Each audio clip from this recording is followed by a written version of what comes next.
Sean todos bienvenidos a este nuevo capítulo de Orboa Perros. Como ya bien saben, este es un podcast sobre guión, en nuestro pequeño espacio para comentar ya sea películas, cómics, videojuegos, lo que se nos vaya presentando. Claro, mientras tenga historia la weá, la analizamos. Sí, siempre con malicia, pero con cariño también. No, obvio. Pero ¿quiénes somos nosotros? Y bueno, nos presentamos todos los capítulos, pero creo que nunca está de más. Los dos somos creadores jóvenes, muy jóvenes. Mi nombre es Víctor León, soy guionista, soy ilustrador, soy dibujante de cómics. No sé qué más añadir a eso. Básicamente hago... Así es clase. Ah, por supuesto, soy profesor de guión hace más de un año ya. Y eso básicamente he trabajado como freelance, tanto como escritor como dibujante, durante 3 años. Y yo creo que eso me da algo de experiencia de lo cual saco para hablar. O sea, tampoco soy experto, pero algo sé. Y de ahí básicamente vengo yo. ¿Dónde venís tú, Vicente? Bueno, mi nombre es Vicente, soy cineasta, soy guionista, estudié cine en la universidad, he escrito los guiones de varios cortometrajes, algunos de mis propios trabajos han estado en grandes festivales, tanto de Chile como de Latinoamérica. Ah, bueno. Y no, es verdad, bueno. No, si te creo, hermano. Si te creo. Y eso, yo también doy clases de guión, junto con Víctor estoy empezando ahora recién. Ajá. Y eso, así que también sé de lo que estoy hablando. Claro, hay un background, digamos. Seamos jóvenes y todo, pero igual hay algo ahí de un área de expertise, digamos. Ya, pues, pasemos a presentar el tema del día. El tema de hoy es una película estrenada recientemente, hace poco, la semana pasada se estrenó. La premisa. ¿La semana pasada? Sí, la semana pasada. Ay, pensé que era nueva. Hoy día estamos en la vanguardia. Estamos en la vanguardia, la vanguardia. Ya, ¿y es? ¿Qué película? Us, nosotros. Nosotros, o los otros. Nosotros. Nosotros también. Esta película está escrita, producida y dirigida por Jordan Peele. Poquito control. Por Jordan Peele, que es el escritor y director de la aclamada Get Out. Me encantaría que pudieran ver cómo rueda los ojos Vicente cuando dice aclamada. Partamos hablando un poco de Get Out, así como para introducir. ¿Qué te pareció Get Out? Me pareció una película... a mí no me produjo nada. Yo salí del cine como entré. Me parece una película muy simple en lo que intenta abordar. Es una película muy maniqueísta, o sea, de blanco y negro, nunca mejor dicho. Así como... De blanco y negro literal. Sí, literal. Pero en este caso al revés. Sí. El maniqueísmo, para el que no entienda lo que está hablando Vicente, no es ni siquiera una cuestión de cine, es una visión del mundo en el cual existe el mal. Eso es el maniqueísmo. Existe el mal, digamos, como una entidad. Onda, existe el mal. En algún lugar del mundo hay como una especie de, qué sé yo, de un mito, weón, alguna cosa por el estilo, una cosa más bien metafísica, que posee a las personas y eso es el mal. Como que existe el mal. Eso es el maniqueísmo. Y se manifiesta en que hay gente que cree que hay gente buena y hay gente mala. Eso es maniqueísta, en el fondo. Sí. Y en este caso... blanco y negro, Vicente se refiere porque Us. Bueno, Us también, pero en este caso Get Out habla de, básicamente la película lo empieza a pintar en algún punto como que los blancos son malos y los negros son buenos. Y sí, con negro nos referimos a la etnia africana, por supuesto. Sí, y eso, pues, bueno. Pero lo que tú decías antes que te parecía simple, ¿te parece que el tema era muy complejo y que lo trataron de manera simple? Sí, exactamente. Ya, porque no lo dijiste así, pero me dio esa impresión de que eso querías decir. Ya. No, pero a eso voy, porque el tema daba para capas mucho más profundas. Que decir que los blancos son malos. Exactamente. No se puede esa weá. No, claro, sí, es como en el fondo, es como un tema serio, pues, tenés que hablarlo, como darle su profundidad. Sí. Y bueno, en términos de dirección estética y... A mí me pareció linda. Sí, a mí me parece que Jordan Peele es un buen director, pero con muy mal gusto. Ya. Como director, dejémoslo, como escritor... Claro, sí. No, yo creo que igual Get Out, así como está escrita, y también Us, así, tal y como están escritas, en manos de otro director hubiese sido un bodrio, yo te lo he firmado. Ya. Un bodrio... Entonces, bueno, buen director, o sea, como salva un guión malo. Sí. Ya. Igual, o sea, si se lo pasáis, no sé, un weón grosso como, claro. como, no sé, Kubrick, Scorsese. Sí, me gusta Scorsese. ¿A ti no sí, te gusta? Sí. ¿Me va a pegar? No, sí, Scorsese me gusta, pero no sé, un director grosso de eso. Sí, pues del grosso triple A, no triple A. Te hace una wea mucho mejor, pues. No, pues obvio. Pero estoy hablando de un director estándar igual que Peele. ¿Ya? Entonces, bueno, yo también podría darme un poco mi opinión de Get Out. Es muy similar a la tuya. También como que veía que todo el mundo estaba emocionado y decía como... ¿ok? Sí. Así como, yo veía que todo el mundo estaba así como, yo no la vi en el cine, la vi Yo la vi en las mejores de condiciones forma posibles. completamente legal en mi hogar. Ya. Y con harta gente, igual. Y veía que todo el mundo estaba así, oh, la película bacán. Y yo así como, está como, bueno, igual. O sea, no me parece la gran cosa. Y terminó y todo el mundo, no, comentando la cuestión y yo como, no sé, pues, estaba piola. Sí, es como esas películas que no tienen nada más que decir que está bien o está mal. Claro, y sí tenía un problema con el tono. O sea, me refiero, a mí me causó choque un tema con el tono que era sí. que la partía seria y partía con un tono como, digamos, esto es más o menos real, esto es como medio... Los tonos habría que ponerles nombre, bueno. Ojalá que alguien lo haga, un filósofo por ahí, un maquis que aparezca de nuestra generación y les ponga nombre a los tonos y que los definan súper bien. Pero básicamente un tono semi-realista, semi-oscuro. A mí me huele un poco colorín. Yeah. En tanto a la moral y en tanto al mostrar sentimiento y a mostrar, qué sé yo, escenas fuertes. Era semi-seria y media colorín. Y también en cuanto a lo estético. Y cambia la mitad de la película por un tono muy Looney Tunes. La cagó. Sí. Como que a la mitad de la película la cuestión era pasó de ser seria a ser una...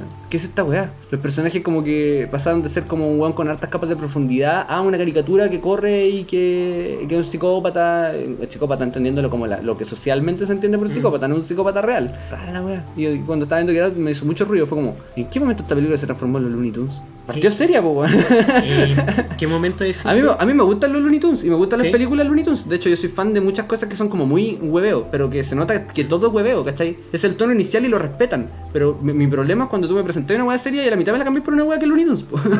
Sí, ¿podéis decir qué momento es específicamente? Para mí puede que haya sido un poco antes, el momento en el que la polola, supongo que ya todo el mundo vio la película, sabe Sí, que la polola... Sorry fue hace 2 años. Sí, la polola era en verdad como una loca que traía pololos de color a la casa para que el papá le hiciera como el lavado de cerebro. Sí. Y parecía un personaje normal y me parecía chora la idea, porque el personaje se veía cuerdo, se veía como una psicópata real en el fondo, como que para ella no significaba nada, como sorry, te cagué. Y no, pues a la mitad de la película ya deja de ser sorry, te cagué, y la buena saca como un álbum de fotos donde tenía fotos de todo. La misma que estaba pensando yo. Y ahí sí. y las pega en la pared y las mira como con cara desorientada, así como con los ojos desorbitados. Yo dije, ¿qué? No. Yo dije, La ¿qué parte estoy también viendo? tiene que ver con las fotos, que es cuando el protagonista sube a la pieza de la mina, Ujú. que parecía ser la única que no Como- era mala, sí, po. hasta ese punto de la película. Y encuentra un baúl con las fotos de su expareja, que son los sirvientes que están ahí, que tienen el lavado del cerebro. Ah, ya.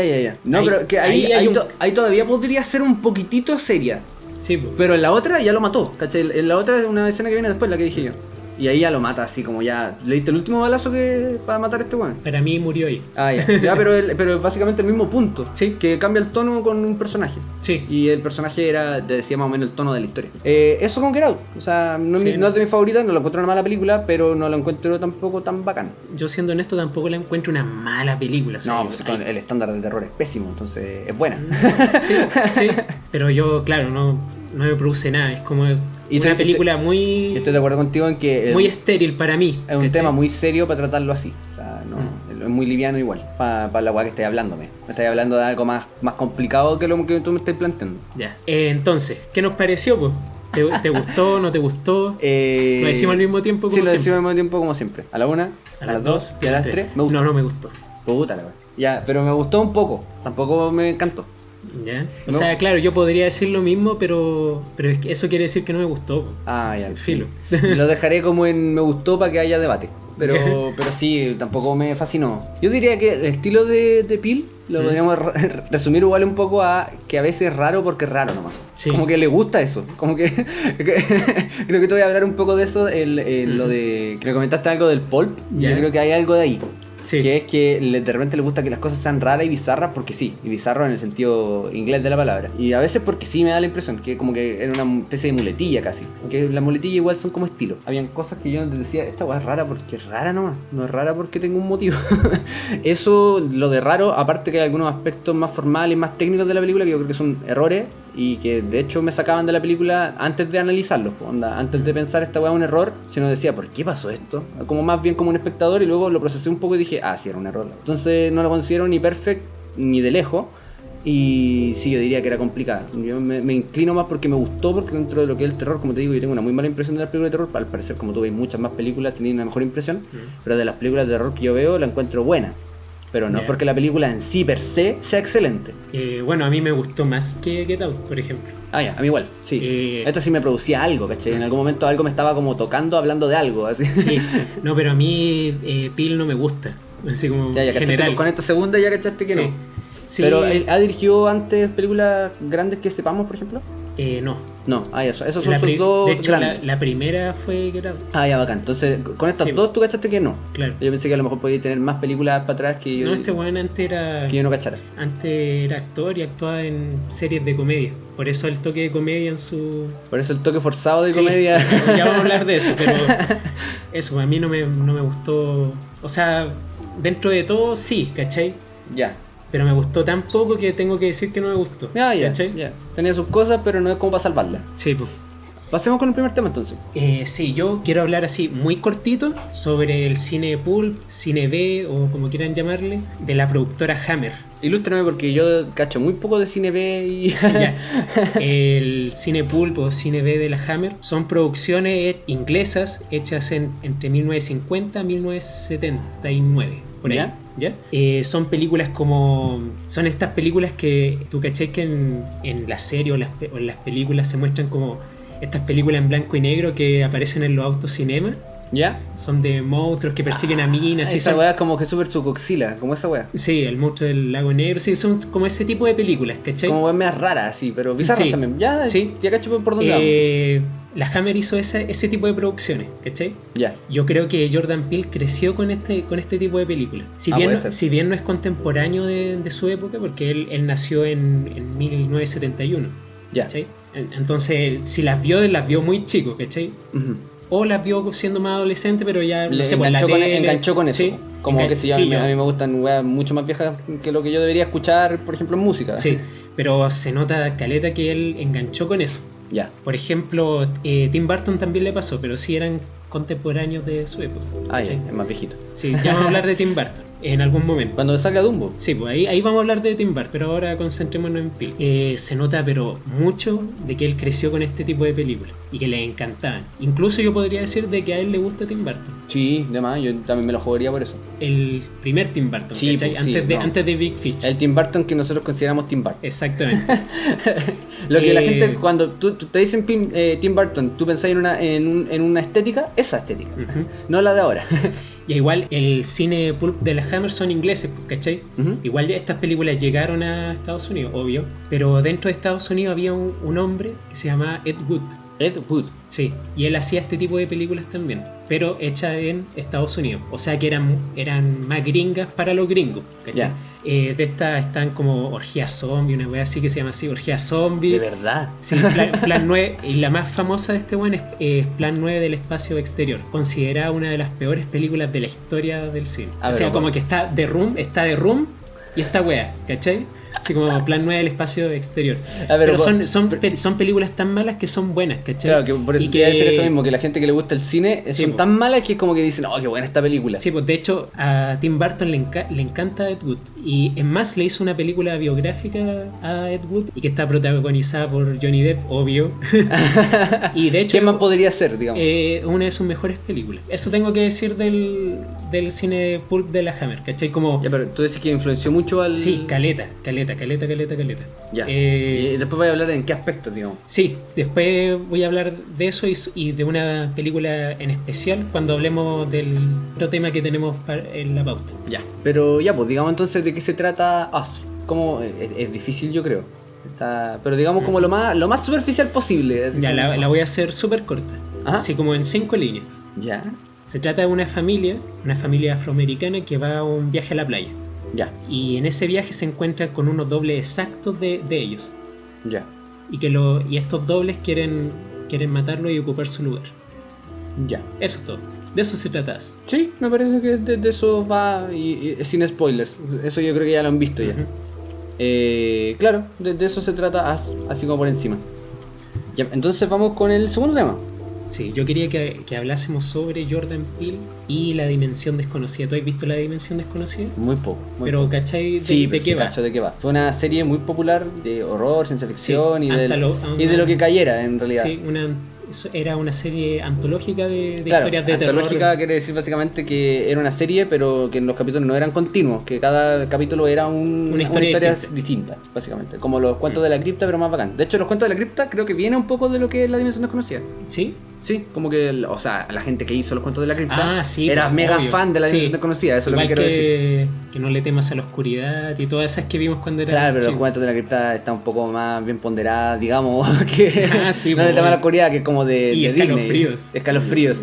Claro, pero la dimensión desconocida es como el padre de todos los males, o sea, Sí. el mayor. Y bueno, como si bien el cine pulp influenció caleta a Peele, bajo mi perspectiva, otra de las grandes influencias es la dimensión desconocida, pero así lejos. ¿Y dónde podríamos notarlo, por ejemplo? Esta película es un capítulo de la dimensión desconocida. Ah, ya, sí, literal es un capítulo. Sí, es como si fuese un capítulo, no es que sea un capítulo literal, sino es que como que es como si fuese un capítulo de la dimensión desconocida. Hay historias muy buenas de la dimensión desconocida, por cierto. Yo no la he visto, como te dije, pero me he leído, en serio, sí me he leído guiones. ¿Ya? Y Sí, te creo. es porque de hecho es que cada vez que pasa algo, es como tal historia, no, es súper original. Y alguien me dice, es un capítulo de la dimensión desconocida. Me pasa siempre y resulta que me los leo de repente, pues, porque es como, oye, los locos creativos de la dimensión desconocida, es como que Sí. inventaban como toda la semana un concepto que después iba a ser una película de Oscar 50 años después. Y me pasa tanto que me he leído varios capítulos, ¿cachai? Y habían cosas muy choras. Yo creo que de hecho la vería si tuviera más tiempo. Pero le recomiendo Sí, a cualquier muy persona que grande. tenga tiempo, Ujú. que si es más larga Sí. que la vea. O sea, de verdad, tienen historias muy Sí. bacanes. No todas. O sea, ojo, sus no guiones, todas. sus guiones se basan principalmente en un plot twist muy grande. Claro. Yo diría que ese es como el sello de la narrativa de Como la dimensión. firma, digamos. Sí, la narrativa de la dimensión desconocida. Shyamalan también lo hace mucho. También un gran fan de la dimensión desconocida. Ya. ¿Cachai? No sé, hay un capítulo donde un weón descubre que en realidad siempre estuvo muerto. Como en esta otra weá del sexto sentido. Ah, ¿cachai? sí, cachaba ese capítulo. Creo que Sí. eso me lo leí, de hecho. Entonces, Jordan Peele, al momento de escribir, yo creo que tiene eso en mente, ¿cachai? Eso en cuenta. Ya. De hacer un plot twist no muy cuático, pero sí... Que haga más, sí, que le dé sazón. Sí. Que le dé Pero sazón sí a la película. que sorprenda, por lo menos al público más impresionable, que lo sorprenda, ¿cachai? Claro, que al tiro que hay con la impresión. Oh, el loco un genio. Claro. Al Sí. tiro, instantáneamente. Sí, Esto ha sido un plot twist decente y al tiro que hay de bacán para mucha gente, ¿cachai? Sí. Y yo creo que sus plot twists son, dentro de todo, son decentes. Sí, sí, no, yo no tengo quejas, o sea, me refiero, no diría, oh, qué indecente ese plot twist, porque he visto algunos que, Es uff, más, uff, Yo estoy 100% seguro que este weón es un fan de la Dimensión Desconocida porque ahora está haciendo el remake de la Dimensión Desconocida. Ah, ya, Está ya. contratado para hacer una nueva serie de la Dimensión Desconocida. Espero que tenga mucho escritorio igual que la primera, no, que Sí. no sea como el mismo Ay, weón por haciendo favor, todo. Por favor. Sí, por favor. Ya, pues, entonces eso con la dimensión desconocida. Sí. Y también lo influenció Caleta y que lo vaya a decir, supongo, cuando empecemos a hablar ahora de la carne de la película, en dónde y cuándo lo podemos encontrar. Sí, yo quería mencionar esto para hacer una introducción a los temas gruesos que vamos a hablar ahora. Uf, yo creo que deberíamos decir un poco antes de empezar con los spoilers, porque Ujú. harta gente igual me comenta que se ve el podcast hasta la mitad, porque no se ha visto la película y después se ve la otra mitad. Entonces, serio? para que tengan, sí, para que tengan un Bien. poco más de carne antes de la mitad, porque después se viene Llorones. hardcore. Sí, no, Bien. un poco más de, y digo carne y soy vegetariano.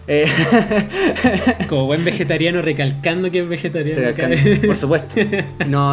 Pero sí, para que tengan un poco más de carne antes de que nos vayamos con los spoilers. Entonces yo creo que hablar un poco del fenómeno que es Peele. ¿Ya? Peele es un fenómeno igual porque trata muchos temas controversiales de la actualidad, porque en este caso no vendría siendo el Capitana Marvel, hablamos de cómo el marketing se agarraba del feminismo, Sí. en este caso es cómo el marketing se agarra De las cuestiones raciales. de las cuestiones raciales Sí. de Estados Unidos particularmente. Y Peele tiene mucho de eso. Peele, no sé si a propósito o no, puede Sí. ser no, pero me refiero a sus publicistas sí. Ah, ya. Me refiero, él cuando escribió el guión de Get Out, por ejemplo, puede ser que tuviera algo consciente y algo inconsciente al respecto, pero sí definitivamente quería agarrarse un poco del tema. No, Y- yo diría que es todo consciente. Ah, ya, que es full publicista. Sí. Full publicista, voy a hacer una película. Sí, del- por eso está tratado de tan superficial. Sí, de una manera tan poco elegante.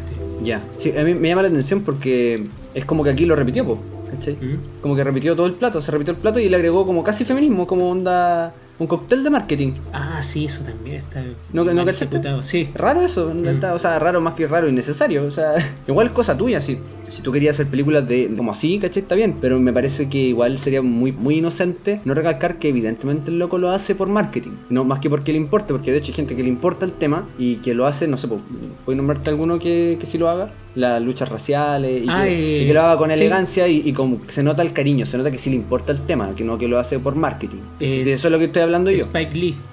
¿Ya? ¿Quién él dirigió, por ejemplo? Él se acaba de ganar hace poco el mejor guión adaptado por Infiltrado en el Ku Klux Klan. Voy a hablar un poco de esa película. Sí, pues dale, para hacer un contraste. Bueno, se trata, así en corto, se trata de un policía negro que en los años 70 se infiltra en el Ku Klux Klan. Se hace pasar por blanco y ¿Pero como con prostético o con la máscara nomás? Él por teléfono llama al Ku Klux Klan y se mete así y después tiene un compañero que sí es blanco y él se hace pasar por él, ¿cachai? Ya. Y esa película está tratado muy bien el tema racial porque también están las panteras negras, ¿cachai? Las panteras negras son básicamente un grupo de extremistas también. Sí, esa era la palabra. El Ku Klux Klan son extremistas blancos, las panteras negras vendrían siendo extremistas afroamericanos. Sí. Que propugnan básicamente, similar al Ku Klux Klan, la subyugación del clan contrario, básicamente, en este caso. Sí, exactamente. De esta lucha creada o no, que sí existe al menos hasta cierto punto de forma indiscutible. Hay una parte en la película que ese contraste está muy bien hecho, es brillante. Sin hacerlo como somos igual de malos que ellos. No, está bien hecho. Hacen un montaje paralelo. Un montaje paralelo es cuando la película está editada y te cuenta dos momentos distintos a la vez, ¿cachai? Es como escena 1 pasa esto, escena 2 pasa esto en otro lado, ¿cachai? Claro, básicamente. La típica que cuando, no sé, un personaje va corriendo y se imagina a él corriendo cuando era niño. Te estoy mostrando las dos escenas al mismo tiempo. Por dar un ejemplo. Sí, por dar un ejemplo así simple. Súper simple. En esa parte los del Ku Klux Klan gritan White Power. Levantan los puños y gritan White Power. Y los afroamericanos también, pues levantan el puño al cielo y gritan Black Power al mismo tiempo. ¿Cachai? Como que te están diciendo que ambos son grupos igual de extremos y ambos están equivocados. ¿Cachai? Claro. Por mucho que tengan, por mucho que, por ejemplo, las panteras negras pueden tener dentro de todo una buena... Una suerte de buena intención. Sí, digamos. exactamente, una buena intención. Pero igual... Pero los otros, claro. Ojo ahí, es igual en la visión del cineasta. O sea, no representa necesariamente tu visión. O sí lo representa. No, pero... Es cosa tuya decirlo, pero eso es lo que al menos la película te plantea. Sí, pues, eso era lo genial de esa película, ¿cachai? Ya. Porque el Paco, el que se infiltra en el Ku Klux Klan, tenía una postura totalmente neutra, ¿cachai? Como que él quería llevarse bien con los blancos también. Igual estoy explicando la película así muy burdamente. O sea, obviamente si lo hubiese visto ayer podríamos sacar muchas más capas. Pero ¿sabéis que Jordan Peele es productor de esa película? Ah, ya, le puso Lucas. Sí, y se nota. Ah, ya. En el final. Ah, tiene mal final. No tiene mal final.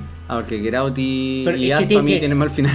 Tiene un epílogo que es malo. Ah, ya, un epílogo ya es una minucia. Sí, pues, pero que ya igual se terminó la película ya. Ensucia toda la película. No, obvio. Al final, ya, spoiler de Infiltrado en Ku Klux Klan. Fue hace 3 meses. No, fue hace tiempo igual. Ah, ya. Al final de la película logran desarticular de alguna manera el Ku Klux Klan, porque antes no eran considerados como un grupo de odio racial, hasta que este weón se infiltra y de verdad los deja al descubierto. Los deja al descubierto. Este weón está en su departamento y afuera están los del Ku Klux Klan quemando una cruz, ¿cachai? Al frente de su departamento y lo escucha gritar un himno que se escuchaba en una protesta hace poco, ¿cachai? Que pasó hace poco, que no puedo recordar cuál. ¿Charlottesville? Sí, esa misma. Ese mismo cántico estaban gritando afuera de su departamento mientras estaban quemando la cruz, ¿cachai? Entonces igual eso, a pesar de que puede ser un poco literal, igual era algo solapado, igual se podía prestar para más interpretaciones. Pero la película corta, hay una imagen de la bandera de Estados Unidos dada vuelta y en blanco y negro, y después pasa a un montaje documental de la protesta de Charlottesville. Sí.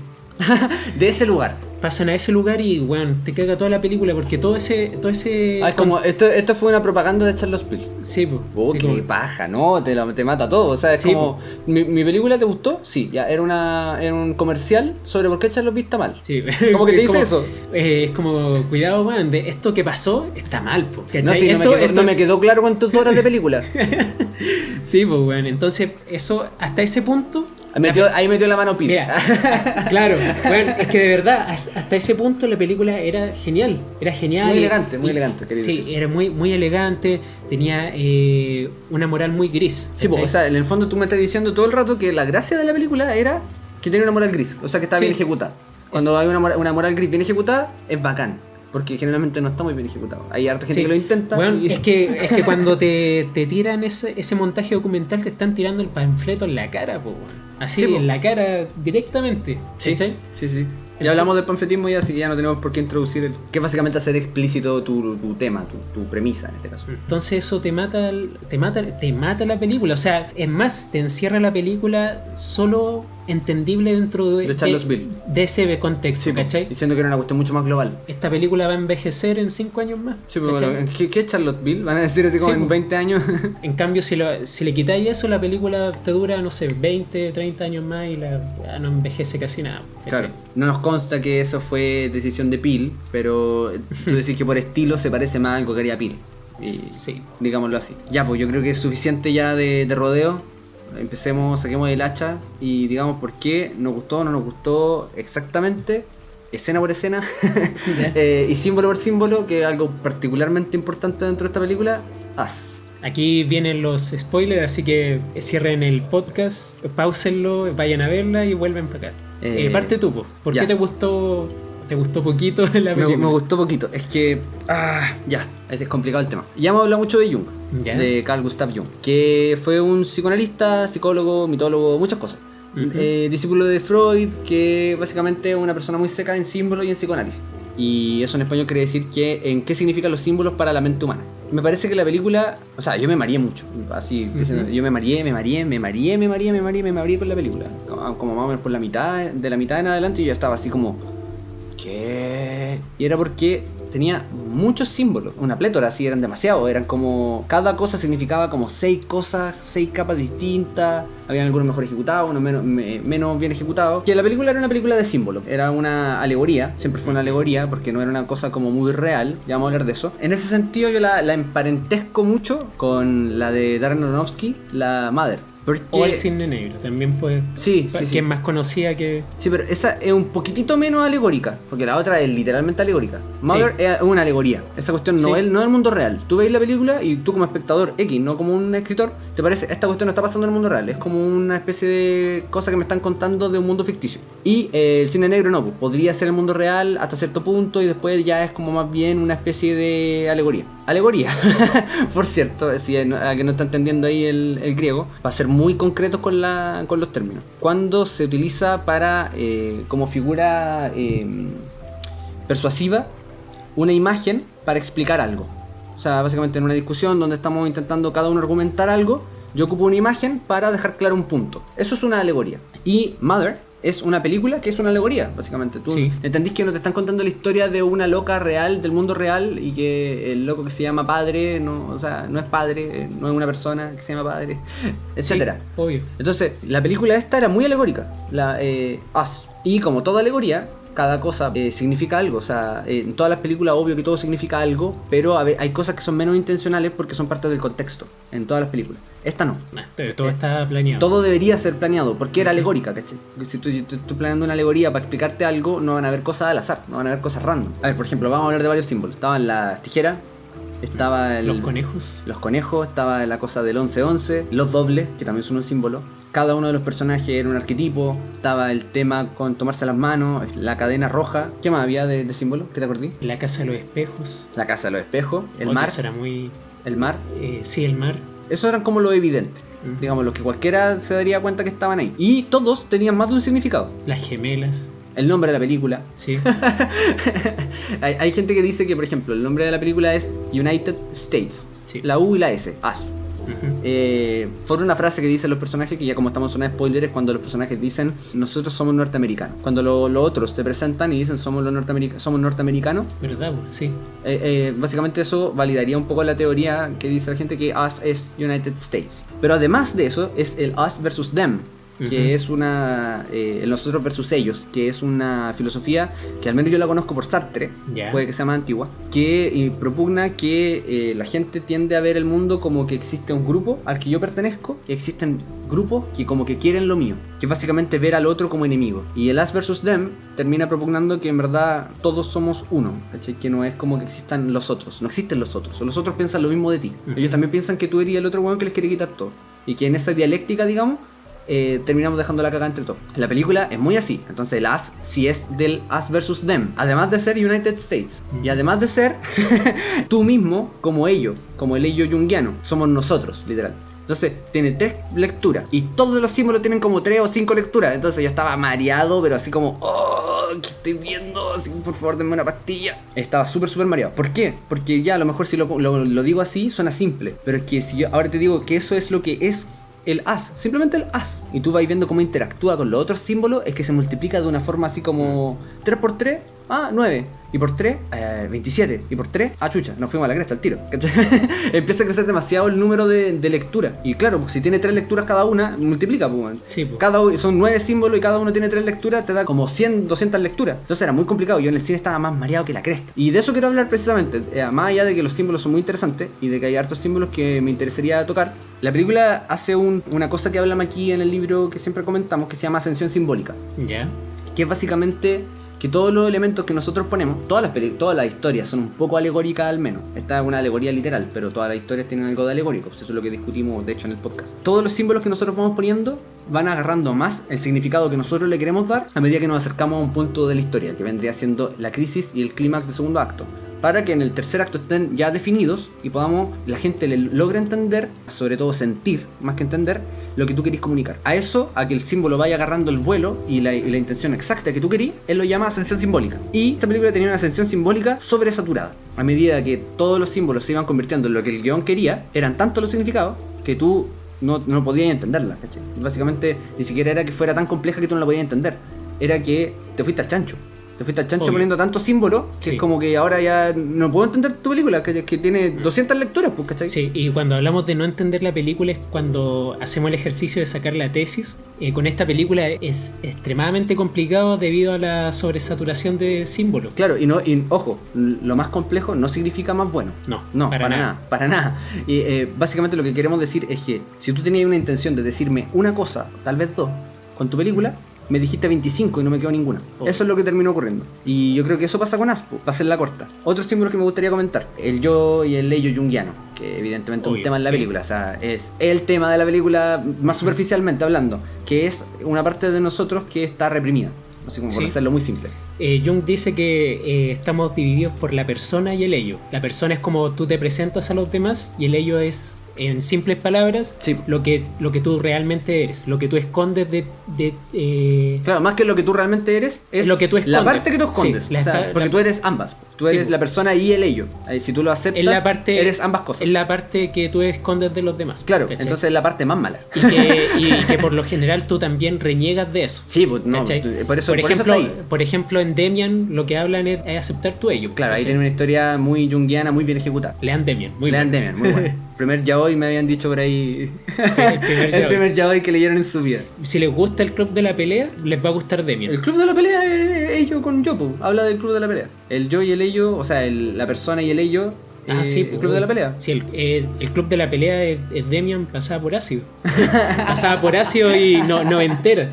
Y Mr. Robot es el club de la pelea, pero más hipster, más moderna. Más moderna y con hackers. Y con hackers, sí. Pero básicamente está la persona que yo acepto, la que soy socialmente, y la persona que yo no acepto, que también soy. Ambas soy yo. Y lo que está reprimido, todo lo que está reprimido, que yo no quiero aceptar de mí, es el ello. Y en esta película, los dobles son el ello de los personajes. Sí. Eso básicamente se muestra, por ejemplo, el papá que es como muy relajado y tiene un doble que no es nada relajado, que es muy violento.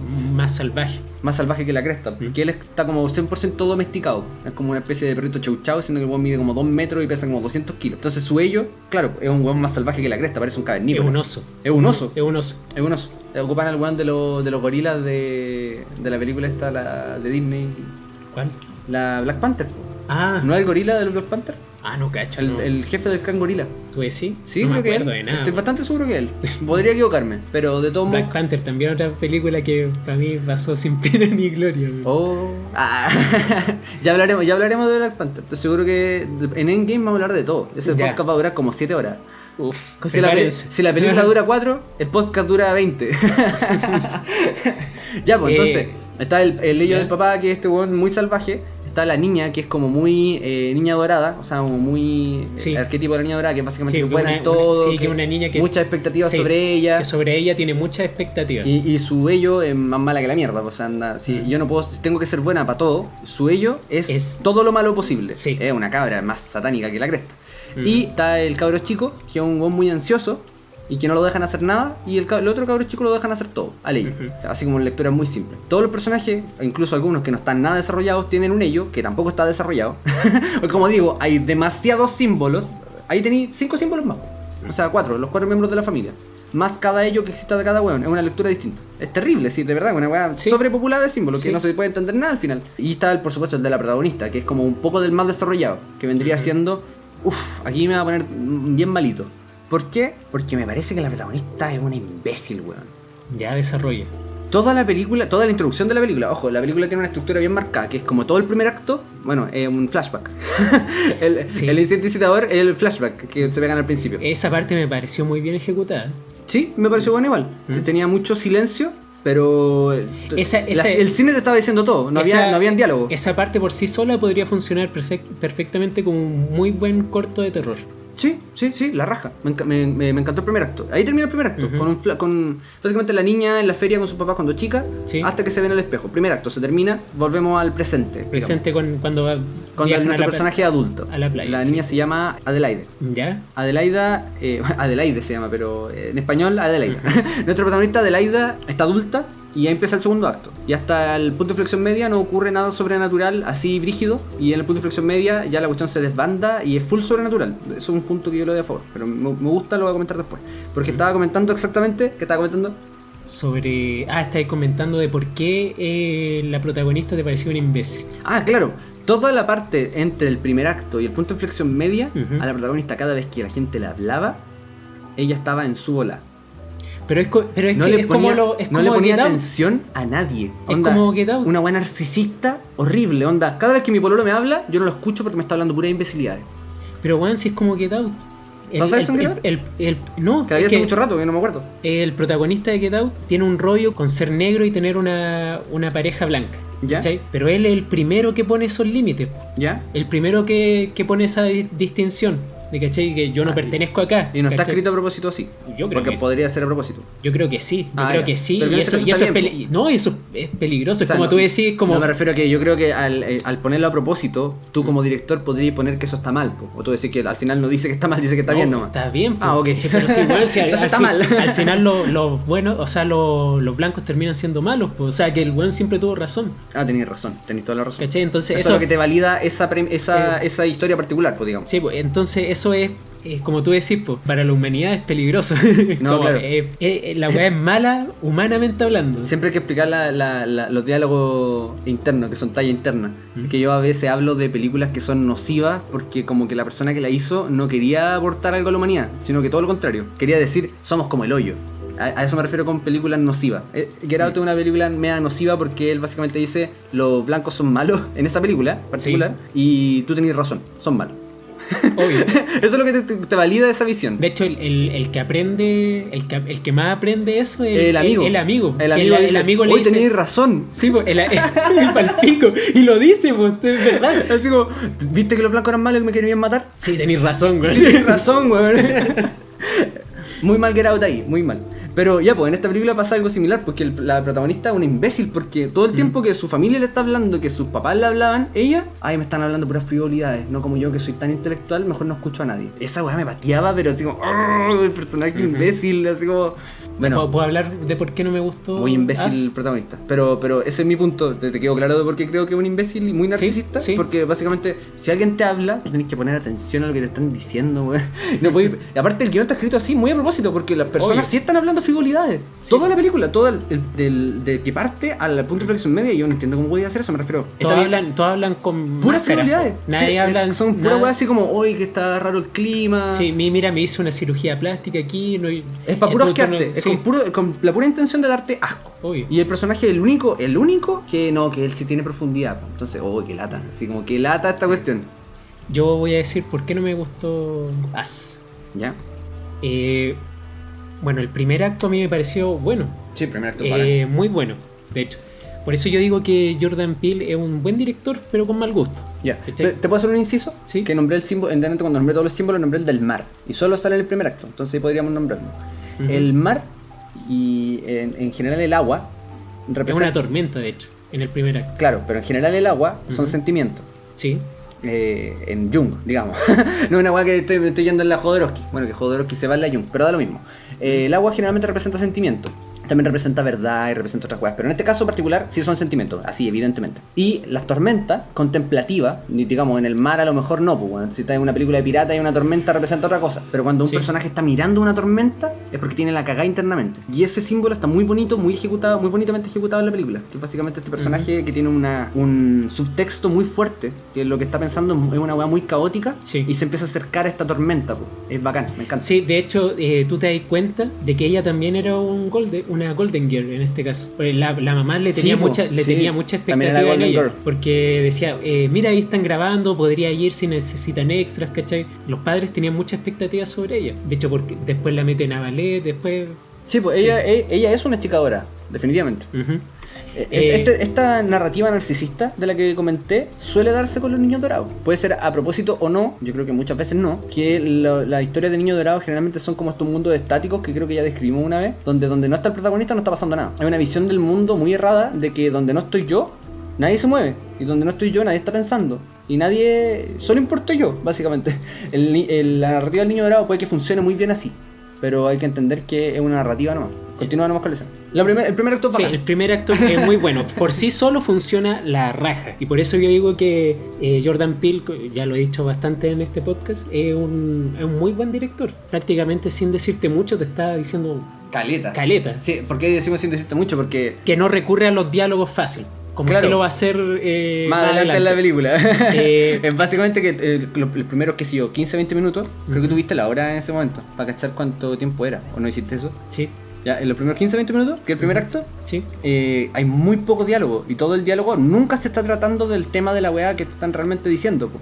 Son como, oye, me gané este peluche, pero tú en verdad estás viendo que hay un tema de que ella siente una distancia con sus padres, un tema de que es solitaria, todo ese tema, ¿cachai? Entonces, todo explicado solo con el cine, o sea, ahí bacán, muy bien. La única obviedad es cuando entra a la casa de espejos y el subtítulo era Encuéntrate a ti mismo. Sí, po. Eso es muy literal. Ya, córtala.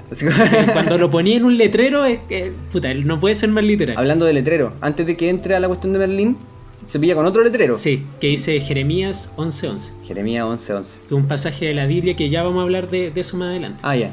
Después de este muy buen primer acto, pasamos al segundo acto donde ella ya es grande, una adulta y viaja con su familia a la playa. Bueno, el personaje sí es desagradable, pero más allá de eso, yo encontraba que la película estaba funcionando bien cuando la familia se enfrenta a sus ellos, ¿cachai? Ya pasamos recién el punto de inflexión media, que es... Sí. Punto de inflexión media vendría siendo la mitad de la película, creo que nunca lo hemos explicado. El punto de inflexión media es, como bien dijo Víctor, es la mitad de la película, donde es una escena o una secuencia en particular donde te explican o te muestran, te expresan de qué se va a tratar la película. Claro, en la mitad de la película nosotros Sí. veníamos diciendo que dijimos... O sea, uno siempre tiene como este diálogo interno subconsciente donde dice, ah, ya, entonces se va a tratar de si salva o no salva al niño, de si sale o no Sí. sale de aquí, de que si hace o no hace esto. Y ese es generalmente el punto de inflexión medio. Es un hito, no necesariamente está en la mitad, pero generalmente está en la mitad o muy cerca de la mitad, por eso se le llama punto de inflexión media. Bueno, hasta ahí cuando la familia se enfrenta a sus doppelgangers, Claro. me parecía que estaba bien. O sea, a mí yo estaba re entretenido. Sí, yo también. De hecho, eso te iba a comentar en delante, te lo dije. Me pareció un gran punto a favor que se tiró con todo. Onda, las películas de terror pecan de que son relleno hasta casi el clímax del segundo acto. Porque como que tienen una sola idea de para dónde puede ir esta cuestión. Onda, no se puede hacer una película de fantasma y no, pues el fantasma se manifiesta brígido en el clímax del segundo acto. Entonces hasta ese momento mueve una taza, escribe en el vaho del espejo del baño, hace pura weá. O sea, rellenan todo sí. Hasta el clímax. Y en cambio esta weá, en punto de inflexión media te tiran toda la parrilla. Tanto que tú decís como, ¿y a dónde vamos ahora? Así como, sí, yo como también yo también ¿qué vamos a hacer ahora? O sea, ya te echaste todo. Eso ¿Y por qué me había gustado? Porque hasta ese momento no eran tantos símbolos y estaban limitados a una o dos lecturas. Claro, serían los cuatro ellos, los cuatro protagonistas, sí. Y la visión general. Sí, porque ahí tenía sentido todo. El 11-11, que son 4 unos, que son 4 integrantes de la familia, cada uno tiene su doppelganger, cada uno se enfrenta a su ello, a la parte que está ocultando de sí. Y todos son iguales. Todos son iguales, ¿cachai? Son puro uno. Los doppelganger tenían unas tijeras, pues, y esas tijeras para mí simbolizaban un instrumento para separar la persona del ello, ¿cachai? ¿Ya? Del ello queriéndose separar de la persona para ser libre. Una weá particular, o sea, una weá... mira, estoy en un podcast, loco, compórtate. Sí, estamos en la radio. Los Ramones para la casa. Sí, los Ramones para la casa. Habla como persona decente. Era una forma de separar las cosas. Sí, pues. Eso simboliza la tijera. Es un instrumento de separación y artificioso, digamos. No, son cosas que no tienen que estar separadas. Y simboliza tanto para los doppelgangers, como, o sea, en el caso de yo y mi ello, que somos la misma persona. Por eso también el 11-11 es un 1, que en inglés es one, quiere decir uno mismo. Como para la cosa de Sartre, que es el us versus them.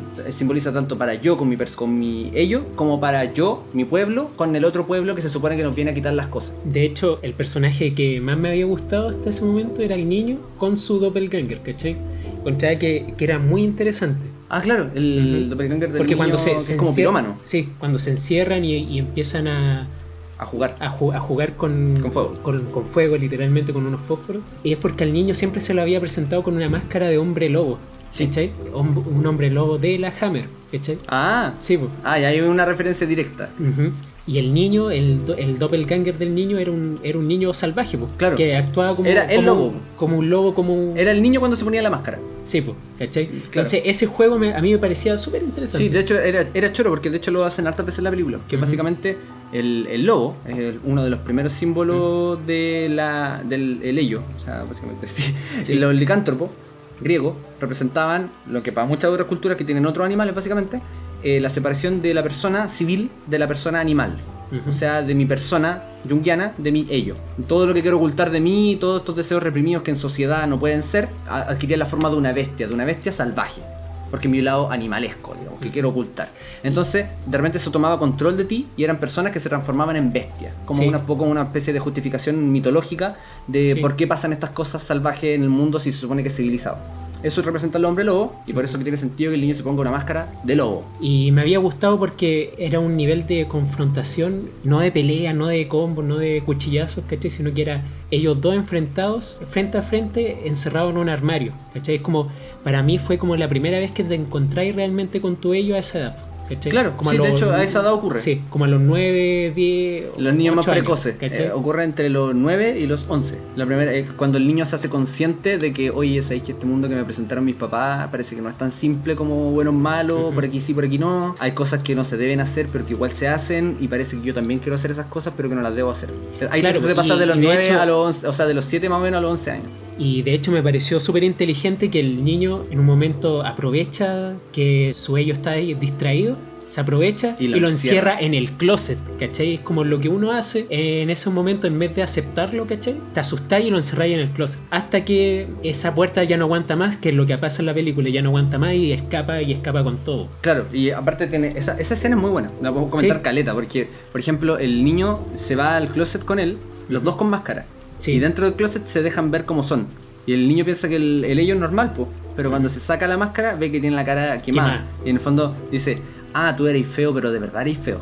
Así como, como voy a ir con mis sentimientos a ver qué tal son. Uy, sí que eran feos.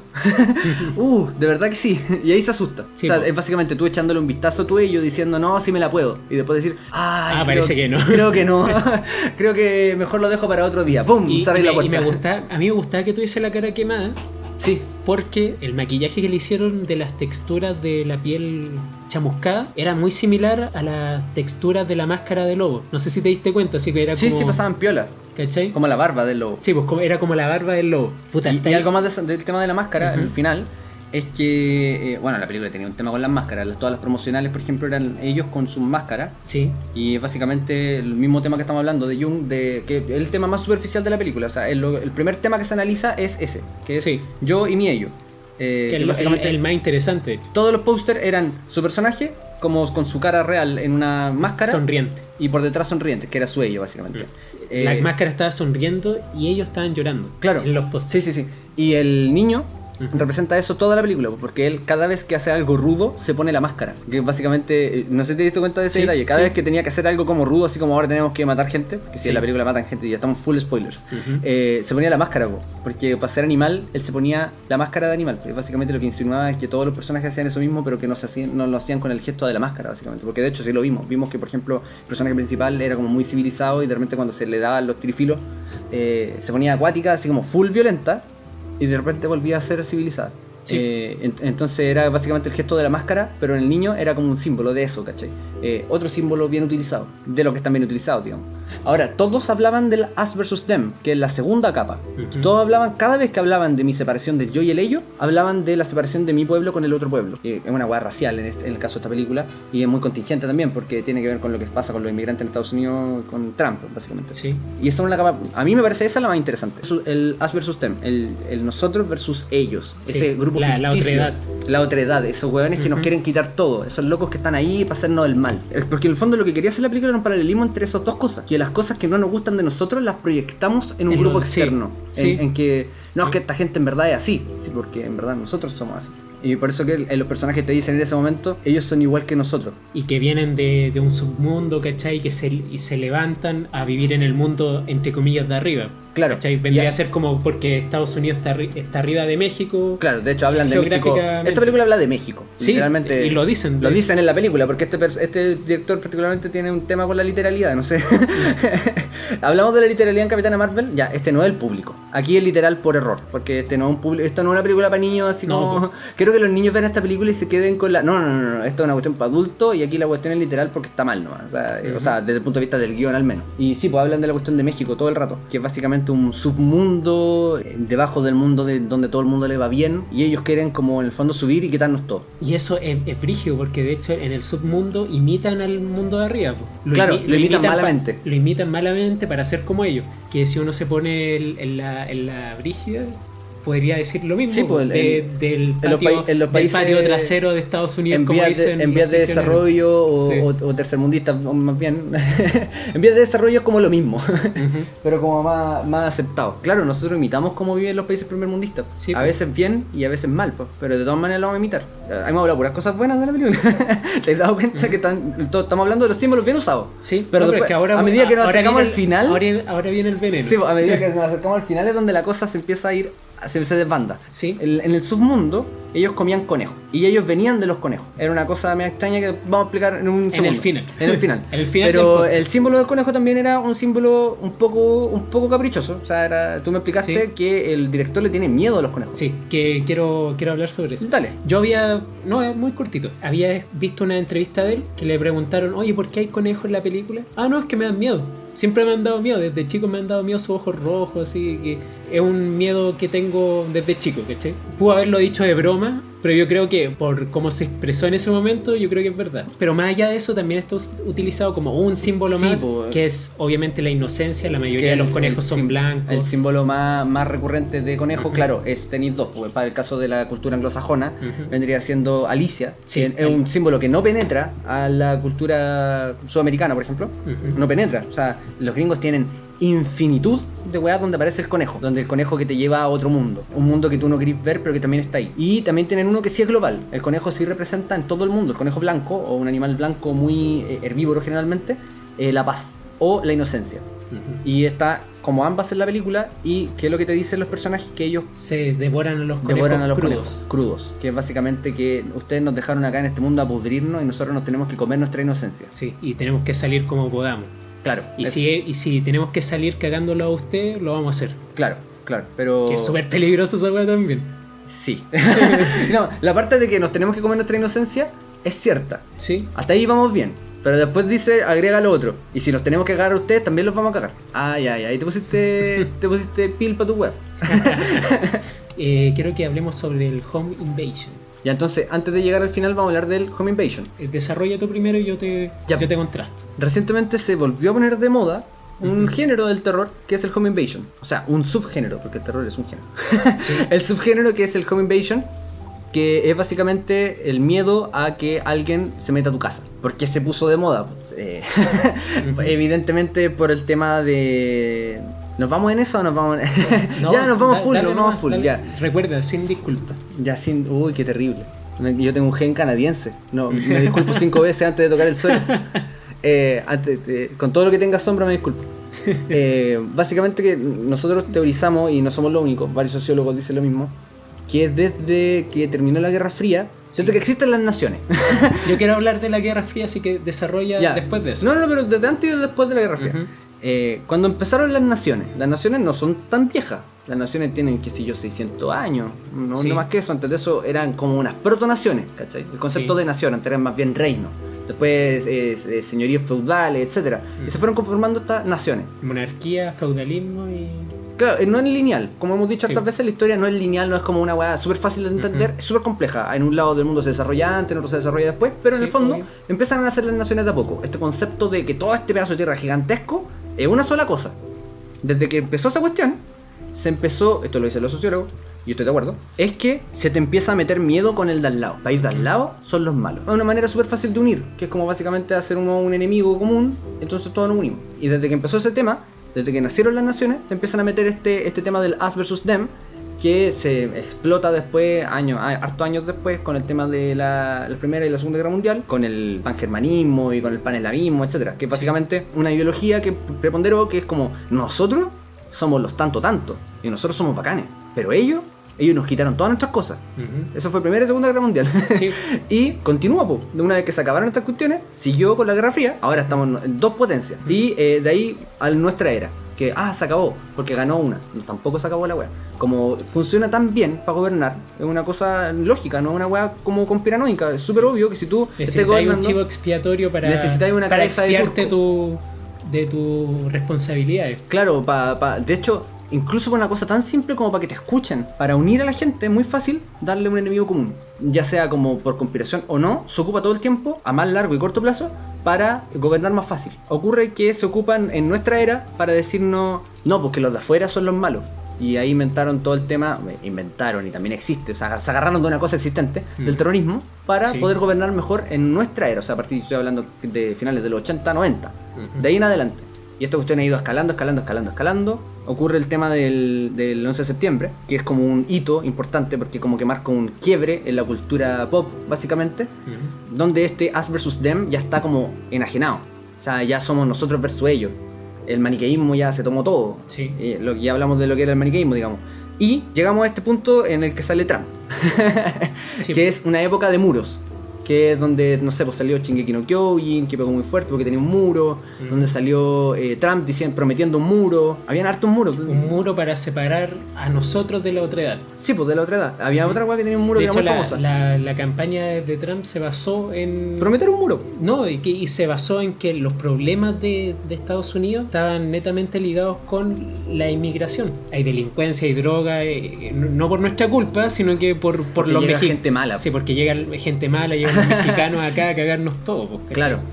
Pero muchas cosas, como por ahí por el 2012 o 2013, empezaron a irle muy bien, básicamente por el tema de los muros, porque es una especie de imagen subconsciente, del subconsciente colectivo que diría Jung, que ella estaba pegando muy fuerte, porque el tema de la otredad ya le están dando muy como caja, o sea, ya el Brexit, todas esas weas, ¿cachai? Sí, pues. Todo eso empezó a pasar empezó a llegar al punto culmen en esa época. Y por eso la película es tan contingente. Aquí se trata con pisos, que vendría siendo el piso de arriba somos nosotros, el piso de abajo son ellos. Sí. Más o menos va apuntando a lo mismo. Lo choro de esta película, que me parece un buen símbolo también, es que la puerta es un espejo, no es un muro. Eso es choro, eso está bien. Eso La simbología de los espejos a mí me gustó. ¿Sabéis que estoy cachando que todos los símbolos estaban bien puestos? Porque eran muchos.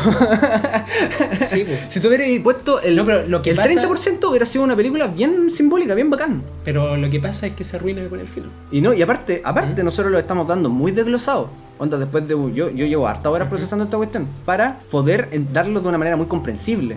Porque la película se encarga, como tenéis que leer todas estas lecturas al mismo tiempo, de enredártelo de una manera que ya no se puede leer, ¿cachai? Estaba hablando del Home Invasion, pues, weón. Sí, pues. Y el Home Invasion básicamente se volvió a poner de moda por el tema de los muros, por el tema de la weá de las versus them que le han dado como caja en la política. Y es básicamente el miedo a que te invadan. Pero también es un miedo, y de ahí se colgó Peele para hacer esta película y para hacer hartas otras películas que se han hecho recientemente, que también la casa en Jung representa el yo.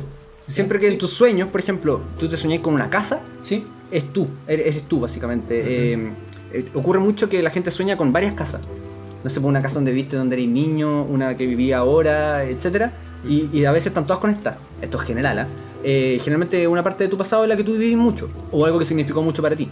Entonces, como se volvió de moda el Home Invasion, Peele aprovechó, y harta otros creadores bacanes han aprovechado para hacer el miedo de las vs. Them un paralelo con el miedo a las áreas de ti mismo de las que en verdad renegáis. Y que de hecho son probablemente la causa, sociológicamente hablando, de que tú le tengas miedo a lo otro. Eso con el Home Invasion. Sí, pues eso iba yo. Este arquetipo del nosotros contra ellos se puso bien de moda en los años 70 ¿Ya? a propósito de la Guerra Fría. Ah. Y aquí quería enlazarlo de vuelta con el primer tema del cine pulp con Peele, porque en 1971 sale una película llamada La invasión de los ultracuerpos, que se trata de una raza alienígena que se apodera de los cuerpos de las personas y empieza a crear dobles, ¿cachai? Ya. Entonces, Es la misma película. en la misma película, y trata sobre el miedo al espionaje ruso comunista, ¿cachai? Ese era el miedo, el miedo de nosotros contra ellos, el imperio capitalista contra el imperio comunista socialista ruso, ¿cachai? Este weón creció con esa idea, po. También está la cosa de John Carpenter, que es lo mismo, es un alien que toma tu cuerpo, crea un doble de ti mismo. En la Guerra Fría podríamos ver el tema de las vs. Them, porque todos los enemigos de todos los personajes importantes del pulp, desde los 40 en adelante, eran literalmente hueones extranjeros. Sí, po. O sea, el malo era un chino, el malo era un ruso general. Y en este caso son extranjeros, o sea, son seres de otro planeta. Y a lo que iba que este weón creció con esta idea. O sea, sus primeros años de vida se fueron permeados por esta cosmovisión del mundo. ¿Cachai? O sea, claro. Entonces cae el muro de Berlín y esta idea se borra entre comillas. Porque ya no es el miedo al otro, sino que es el miedo a uno mismo. En los 90, cuando ya no tenían problemas naturales, como guerra, hambruna... Problema fisiológico. Sí, empezaron a pensar en sus problemas filosóficos, claro, y psicológicos. ¿Qué pasa en todos los periodos de bonanza de todas las civilizaciones de nuestra raza? Pero no fue hasta el 11 de septiembre que culminó. Que las barreras se vuelven a construir. Ladrillo por ladrillo, y esos miedos quizá de Peele vuelven a florecer. Claro. Ahí yo creo que Peele se acuerda de todas estas películas que en su niñez subconscientemente le hacían mucho sentido, de acuerdo al contexto que vivió durante sus primeros 10 años, porque son del 71 con la invasión de los ultracuerpos hasta 1981-82 que sale La cosa de John Carpenter. Esas dos películas para mí son también una gran influencia para nosotros. Y yo encuentro que diste con dos puntos súper bacanes, o sea, súper interesantes de conversar, que vendría siendo básicamente que el número uno es más bien histórico y el otro tiene que ver con la película. El número uno es que los 70 fueron Guerra de Vietnam, pues, bueno. Fueron una época de culminación, igual que la nuestra, ¿cachai? Me refiero, los periodos históricos son una cosa que dura 20, 30 años, que dura mínimo 15, 20 y que va como subiendo hasta que llega un punto muy álgido, y como los movimientos de energía no pueden ser, si son muy fuertes durante mucho tiempo, vuelve a decaer. Se llega a un punto, ¿cachai? La sociedad no soporta la inestabilidad durante demasiado tiempo, eso dicen los sociólogos, no me estoy pegando sus carriles. Entonces, en los 70 parece ser, desde la Guerra Fría, un periodo donde ya la cuestión ya no soportaba más tensión. Entonces bajó un poco, luego volvió a subir de nuevo hasta el derribo, qué sé yo, del muro de Berlín probablemente. Sí. Y luego bajó de nuevo hasta las Torres Gemelas, donde volvimos a levantar los muros, ¿cachai? Sí. Otra cosa que una vez Pero fue paulatino, no fue así como... Sí, pues la historia no es lineal, ya lo hemos dicho miles de veces. Y además de eso, que los gobiernos encontraron tan útil la cuestión que dijeron, oye, no, la gente como que botó los muros en los 90. En los 90 fue el caída de muro de Berlín, Sí, ¿cierto? pues, Y dijeron, 1992, ¿y ahora a quién van a odiar? Sí, pues. Y desde justo esa época, casi como magia, empezó el odio en general, el miedo al Islam. Qué curioso, digamos. Pero ahí Salfate dándole like a la weá. No, pero así. sí, en los 90, por ejemplo, en el cine era una autocrítica, ¿cachai? Era como, nosotros como, estamos hablando del cine gringo, obvio. Sí. Nosotros como estadounidenses... La cultura hegemónica. Sí, nosotros como estadounidenses nos vamos a criticar a nosotros mismos, ¿cachai? Y ahí sale American Beauty, el Club de la Pelea, al final de la década sale Donnie Darko, ¿cachai? Claro. Pero porque, claro, pues no teníamos enemigos externos, entonces, puta, ¿a quién vamos a odiar? Puta, a nosotros mismos. Claro, ¿cachai? lo estaban fabricando todavía. Sí, En el 90 partieron de cero, digamos. Sí, y tuvieron que construirlo hasta el 2001. Sí, pues de hecho en los 90 la figura paternalista de Estados Unidos estaba por el suelo igual, pues, ¿cachai? Sí, pues. Tanto en el cine como en la música, con el grunge, ¿cachai? Ojo que dijimos que en los 70 hubo una época culmine y que yo no cacho tanto. ¿Tú cachai en qué año es The Wall de Pink Floyd? Sí, pues sale en 1979 y la película sale en 1982. ¿Cachai? Estamos hablando de que es paulatino, o sea, es paralelo el tema de que se desarrolla esta culminación de esta época de muros con The Wall, que básicamente es el concepto, yo creo, culturalmente que más permeó del tema de la destrucción del muro. ¿Ya? ¿Cachai? Como el momento de paz, o sea, pues llegamos al punto de inflexión social en el que no podemos aguantar más esta cuestión de tanta separación y ocurre esta especie de catarsis que es romper el muro, ¿cachai? Que es lo que pasa en la película, digo. Y antes de The Wall habían tocado el tema del Ello pues, con Dark Side of the Moon. Pues, claro, el lado oscuro de la luna. El lado oscuro de la luna es nuestro lado oscuro, pues, sí, el Ello. De hecho, la luna, junguianamente, representa también los sentimientos. El agua, como dije delante, el mar, está relacionado con la luna. Entonces, la parte oscura de tus sentimientos, el lado oscuro de la luna. Oh, muy bueno, man. Muy bueno. Es que cuando lo hablamos con música y todo lo demás, todo el contexto gana una profundidad tremenda. Pues es como el agujero de Alicia. Claro, y ahí, ¿cachai? Cada vez va bajando. Y ahí nosotros vamos sacando la conclusión, o sea, como obvia, que no es mi conclusión, es de los historiadores y sociólogos que viven en nuestra época, de que nosotros deberíamos estar aproximándonos a un nuevo The Wall, a un nuevo punto en el que está tan álgida nuestra situación que no se soporta, ¿cachai? Y cuando llegue a un punto de que ya no se soporta, ocurre una catarsis social, algo cultural, que permea y que básicamente hace que volvamos a estar en una suerte de paz por unos años más. Libera un poco de esta tensión, de esta energía, como una especie de terremoto social. ¿Ya? Y tendríamos que en teoría, según lo que estamos hablando, llegar a un The Wall pronto. ¿Ya? Hagamos un ejercicio. ¿Tú qué banda crees que se podría atribuir el nuevo The Wall? Yo no creo que sea en la música. ¿No? No. Porque ¿En el cine? ¿En la serie? En la serie. En la serie. Sí, todo el rato. ¿Por qué? Porque la música, como bien explica Alvin, no sé cómo se llama el canal de este cabro. El colombiano. ¿Colombiano? Sí. De este cabro colombiano. Alvin. Tiene un video que se llama La muerte del rockstar. Sí. Donde explica muy bien un fenómeno cultural que ocurría con la música que era mucho más trascendental antes que ahora. Y yo encuentro que por eso no es la música. El cine tampoco. Podría ser en el cine, pero yo creo que es más para las series. Es más en la serie. Una cosa tipo plataforma streaming, una cosa media Netflix. Porque no sé. Si no pasa en Marvel, no va a pasar en Marvel. No, en Marvel no va a pasar. ¿Quién sabe? Pero yo creo que... Y difícil. Pero Disney es una compañía que se beneficia bastante de las murallas. Claro. En ese sentido, yo creo que va a ocurrir en una serie. De un lado para otro. Claro. En una serie que va a ocurrir The Wall, por llamarlo de alguna manera. Que es como ya hemos estado explorando el ello los últimos 4 o 5 años en las historias más controversiales.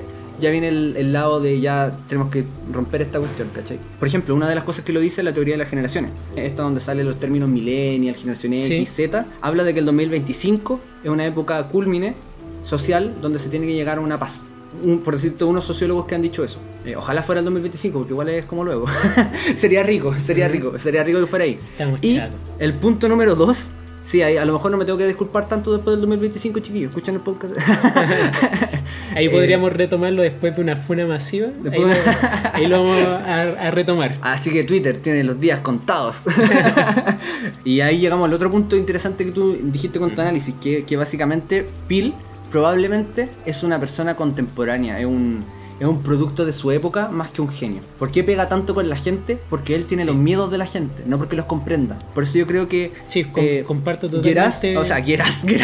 Oh, weón. Funcionó la película. No le di idea a ese weón. No. Get Us. La próxima película. Get Out. Get Out y Us, las dos, más que tratar el miedo como una solución, tratan el miedo como una ansiedad nomás. ¿Cachai? Sí, todo el rato. Los dos son como, en vez de decir sí, pero, te dicen sí, y punto. ¿Cachai? Entonces, cuando yo hablaba de las cosas nocivas, que es una cosa que hemos dicho fuera de aire, pero que también expliqué, hablaba de cuando un autor, básicamente, no está más bien consciente del tema que te quiere tratar, sino que él mismo lo está explorando. Y no llega a una solución y aún así te termina la cuestión, ¿cachai? Caso ilustre, el de Evangelion, Requiem for a Dream, esas cosas que la gente generalmente queda confundida al final, es porque el autor estaba explorando un tema y él no lo logró solucionar para él mismo. Y no te lo puede solucionar a ti, pues, si no se lo solucionó él, básicamente. Obvio. Entonces, tira esta cuestión igual al mundo, la termina irresponsablemente, a mi juicio, y deja más mal que bien, pues, porque te está tratando un tema, empieza a utilizar los símbolos para que tú en tu cabeza ordení, digamos, que es lo que dice Aristóteles, en la poética, dentro del tema, para que tú ordenes y logres hacer esta catarsis, esta limpieza, que significa catarsis en griego. Sí. Tú empezás a ordenar, mover los símbolos, y primero tenés que hacer un montón de caos, pues, para poder ordenar. Ya, pues, y te dejan ahí. Cuando uno ve en una película como que llega a un punto de tensión, así como, y él te libera, y ahí tú ordenáis, que es lo que llamamos catarsis. Pero este tipo de historias, yo las llamo nocivas porque te dejan en la etapa de caos, así como moviendo las cosas, mudándote de casa y no hay casa. Caes con tu camión ahí afuera de un edificio. No, caballero, si no existe ese departamento. Y te queda la cagada, ¿cachai? Que es lo que le pasó a mucha gente viendo Evangelion. Sí, pues te queda la cagada ya ni siquiera intelectualmente, sino espiritualmente. Espiritualmente, o si lo decimos ya de forma menos yuyu, que es lo mismo en el fondo. Tu subconsciente es tu espíritu. Sí. Subconscientemente te queda la cagada en los símbolos del inconsciente. Y eso, porque yo creo que Peel es más bien como el creador de Shingeki no Kyojin, a mi juicio, una persona víctima de los miedos de su época, no una persona que los comprenda. Y que por lo mismo crea cosas que pegan mucho con la gente. ¿Quién crees que comprenda los miedos de la época? Martin. ¿Martin? Sí. Yo creo que a diferencia de Shingeki no Kyojin, que las dos tienen un muro, Game of Thrones sí trata el tema de Us vs Them como corresponde. Y que sí tiene la solución, él al menos como persona, llegó a su propia solución y te la va a plantear en Game of Thrones, en los libros por supuesto. En Canción de Hielo y Fuego, no en la serie Game of Thrones, porque ahí ya tomó la antorcha a otra persona que probablemente te va a decir que los que están detrás del muro son malos todos. Y, y que Jon Snow al final les va a pegar a todos y va a volver y va a ser rey, ¿cachai? Como no, pues ya se chacreó. Pero en los libros Canción de Hielo y Fuego yo creo que Martin sí va a tratar bien el tema. Y que en el fondo, a lo que llega Sartre, que yo creo que la solución no es de Martin, es de Sartre, es que no existen los otros, todos somos uno. Y es muy hippie, pero de hecho Martin es hippie, pues, sí, es de los 60. Y sí, él protestaba hippie. En ese caso, una persona que yo lo adoro es Guillermo del Toro. A mi juicio entiende los miedos de la época. Ya. Sí, o sea, en otro respecto, sí. Sí, pues él... No está hablando de Us vs Them, él habla de otras cosas. Sí, no, pero te habla sobre abrazar la otredad, ¿cachai? Claro, sí, pero personal. Pero, no tanto social. Claro, pero igual la una llega a la otra. Obvio. Sí, pues. Eso respecto a los miedos de la época y la gente que es producto de su época. Para ir cerrando podríamos hablar de... el final de la película. Siempre dejamos el final para el final. Sí, es que es importante, pues es lo que... Sí, y aquí es por... El final de la culminación de la tesis, digamos. Y aquí se murió la película para mí. También para mí. O sea, si hubiera sido todo lo que acabamos de hablar y hubiera estado bien desarrollado, que no lo estaba, habría sido grande. Así habría... ¡Oh, qué peliculón! Sí. Pero no estaba bien desarrollado y tiene esto, el final. El final. ¿Puedo explicarlo yo? Parte tú, por favor. Ya. En la película, en el primer acto, la protagonista se mete a una casa de espejo. Ya lo habíamos dicho. Al final de la película se revela que debajo de esa casa de espejos... Claro, la puerta al otro mundo. La puerta al otro mundo, la caverna más profunda. Oye, en eso no hemos hablado. El hoyo del conejo igual. Sí, eso no hemos hablado. De hecho sale un conejo, pues, bueno. O sea, me refiero cuando ella abre la puerta a este hoyo, sale un conejo blanco. Sí. Es un símbolo muy anglosajón. Bueno, la caverna más profunda descubre que hay un laboratorio abajo. Te estabas hablando de la del héroe. Sí, pues. Ya. Sí, no lo hemos hablado. Lo vamos a hablar eventualmente. Sí.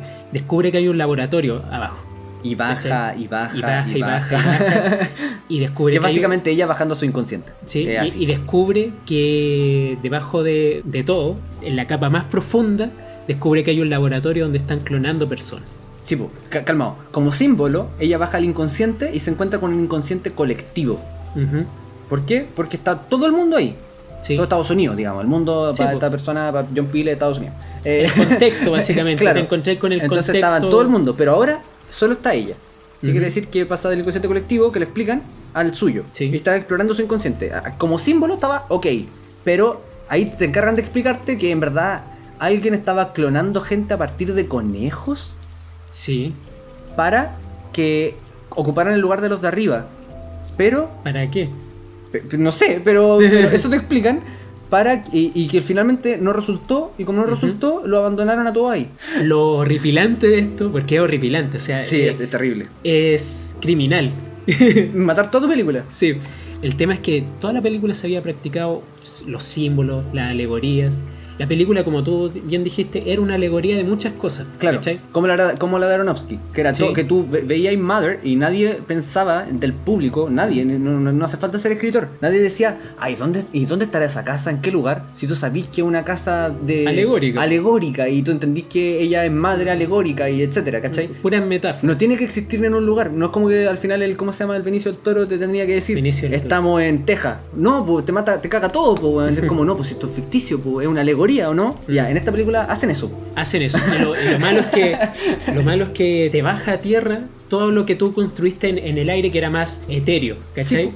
Te lo baja a tierra y te lo hace real, te lo intenta hacer verosímil, ¿cachai? Sí, pues siendo que no tiene por qué ser verosímil. No, po. Estaba funcionando es más, inverosímil. es más, la película te había generado un misterio igual bueno, ¿cachai?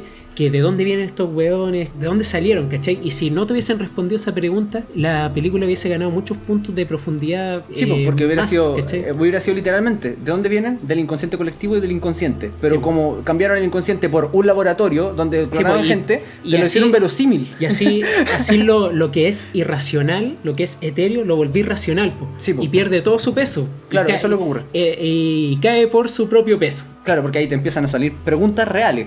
Como, ¿qué comían? Ya, conejo. Ya, y de verdad comían Sí, conejo. ¿y qué comían los conejos? Claro, ¿qué comían los conejos? ¿Dónde iban al baño? ¿Quién hizo esa weá? ¿Por ¿Para qué? qué? ¿Y por qué cabían tanto en esa hueá tan chica? Sí, se supone que era todo Estados Unidos. Sí, pues había un país entero y era ¿Cómo nadie una pisaba a pieza, los weá. conejos? ¿Cómo se supone que estaban locos? No se comían a los conejos y sabían que la hueá era un suministro y que tenían que dejar que se redujeran. ¿Por qué la niña subió y nadie subía? Si no había ningún guardia ni ninguna hueá. ¿Por qué cuando bajó a la otra niña, plot twist del final, Sí. no se fue? ¿Cachai? Todo ese tipo de hueá. Sí, ese plot twist que no vale nada, Uno sí. no pensaría, uno no tendría por qué pensarte dártelas del listillo y decir, ay, ¿cómo hicieron esto? Si es que los mismos hueones no te hubieran planteado, piénsalo, porque esto es real. Por eso es tan innecesario. Porque te dejan muchas más preguntas que respuestas y son preguntas que dejan a la película en evidencia, en error. No son preguntas válidas como, ay, ¿y esto qué hubiera pasado con esto? Sino que, ¿y por qué esta weá se supone que es real? Así como... ¿A ti te gustó ese plot twist de que al final la niña del... ¿Era la otra niña? Sí. O sea, que ocurre al final, para la gente que no vio la película y que de todas maneras escuchó el podcast, que yo creo que hay varios, que de repente a uno no le interesa escuchar la cuestión y quiere escuchar el podcast. Resulta que al final nuestra protagonista era la niña del La doble. la doble. Porque cuando se encontró a la otra en la casa de espejos cuando era niña, el doble agarró a la otra, La ahorcó la ahorcó, se la llevó abajo, la amarró a una cama y tomó su lugar. y tomó su lugar. Y eso explicaba básicamente el misterio de por qué ella, después de la cosa de la casa de los espíritus, No podía hablar. o sea, de la casa de los espejos, no podía hablar. Porque abajo Porque no la gente sabía no hablar. sabe hablar. Y por eso ella era la única, de hecho, que hablaba. Oye, qué horrible esa wea. O sea, que abajo de Estados Unidos nadie sabe hablar. Todos hablamos con el pico. Sí, ¿cierto? Sí, que hablaban eran como unos monos. cavernícolas. Sí. Eran literalmente cavernícolas. Sí, verdad. Y claro, pues ella aprendió a hablar arriba. Y la otra niña olvidó cómo hablar. La doble se supone que en verdad era la protagonista. Y aquí voy a los plot twists aprendidos como estilo de la dimensión desconocida. También, pues. Porque no. tiene que tener un plot twist. Sí, pues es como decir, no, estuvo muerto todo este tiempo. Todos eran fantasmas. Es como decir, esa clase de plot twist Claro. culeros baratos. ¿Para qué? Sí, ¿para Sí. qué? Y en esta película, más que funcionar, hace que todo no funcione. El hecho del plot twist y el hecho de decir que Igual, era... y yo lo veía venir de ¿Qué era esta civilización de abajo? Sí, de hecho, fuimos al cine con Vicente, Sí. pero procuramos no comentar las cosas para poder comentarlas en el podcast. Y Vicente dijo, así como muy en voz alta, es como, ¡yo sabía, weón! Weón chistoso, weón. Es que sí, pues si cachai un poco el estilo de la dimensión desconocida, cachai que a este weón le gusta la wea, sabía que por ahí podrían ir los tiros. Claro, y en verdad, eso yo lo llamo irse para adentro. Que el Maquis habla de la ascensión simbólica, Ujú. y esto es como una descensión simbólica. Así como quitarle a los símbolos todo lo que tenían. que vendría siendo cuando tú estás haciendo una historia, me pasa con muchas series, tú podías hacer, o con películas también, que esta historia en verdad se trata de todo el mundo. Sí. ¿Y qué es lo que hace la mayoría de los guionistas? Se acobardan y la hacen para adentro. ¿Qué quiere decir? No, sí. esto no era de todo el mundo, es un caso muy particular, donde justo una hermana hizo esto con su otra hermana y es un caso súper particular, no te va a pasar a ti, no se trata de ti. Uy, qué cobarde, weón, es como... Si todas las historias se tratan de todo el mundo, que tú sobrejustifiques la weá con el contexto, solo habla de lo cobarde que eres como autor. No habla de que la cuestión deja de ser de ti. Si siempre se va a tratar de ti, ¿cachai? Todas las historias se tratan en el fondo de seres humanos. Mientras hay humanos, se trata de ti. Y esta cuestión se va para adentro, porque básicamente deja de ser esta historia del yo y del ello, y deja de ser del us versus them, y se convierte en una historia de, oh, justo en esta ciudad hicieron unos clones. Y justo esta niña fue la que se cambió. Y justo ella mató a todos los clones. Y al final sonríe. Y es como, ay, qué chistoso. Y es como, no es chistoso, te piteaste la película. Te piteaste tu propia película. Sí, pues. Intentó hacer Perfect Blue, pero no le salió. A todo esto sí tenía mucho Perfect Blue. Creo que no lo comentamos nunca. Perfect Blue es una película de Satoshi Kon, un director de animación japonés. Es una película de animación bastante antigua, creo. Como del... Noventera. Que es la zorra. Que es la zorra. O sea, que nosotros al menos como escritores y como directores y gente que aprecia la historia, nos vuelve loco. O sea, el cine de Satoshi Kon tiene una profundidad la que cualquier cineasta querría. Sí. Es como un loco que maneja Jung a un nivel sí. Así como... a los que les gusta Nolan y lo encuentran un genio, a los que les gusta Darren Aronofsky y lo encuentran un genio, pásense por Satoshi Kon y van a ver que son nadie. Y van a cachar que Nolan y que Aronofsky, más que ser nadie, les encanta Satoshi Kon, es como su ídolo. ¿Sí? Es como una cuestión de que si ellos fueran menos cínicos y tú entraras a su pieza, tendrían un póster gigante de él, así. Sí, es literal, ¿sí? Es como onda Inception es Paprika. Paprika, sí. Y el cine negro, literal, es una adaptación de Perfect Blue. Pero sí. Una adaptación bien libre. Y media light. Y bien light, claro, porque a veces, si te pareció densa Black Swan, pásate por Perfect Blue. O sea, Perfect Blue es una maravilla. Es una maravilla. Pero claro, esta película también tenía mucho de Satoshi Kon, pero debajo de toda la capa de la dimensión desconocida, debajo de todo eso. Y muy superficial, y sí, muy como una pincelada así como para endulzar. Es como la stevia, ¿cachai? La stevia del café. Sí. Que en el fondo era en las escenas de ballet, que había unas escenas de ballet al final. Les vamos a hablar al final de eso para darle una flor al final. Ya. Dejarle una flor a la tumba que le acabamos de hacer. Hay una escena de ballet que es copiada del cine negro. Sí. Y la del cine negro es copiada de Perfect Blue. Entonces, sí. En el fondo termina siendo Perfect Blue. Y también muchas cosas con los espejos, que también son del cine negro, también son de Perfect Blue. Perfect Blue, pero a tope. Bueno, eso básicamente con Perfect Blue. La secuencia, sí. Sorry por los términos cinematográficos erróneos. La secuencia de ballet, donde al final suben en la música y le ponen como su dubstep.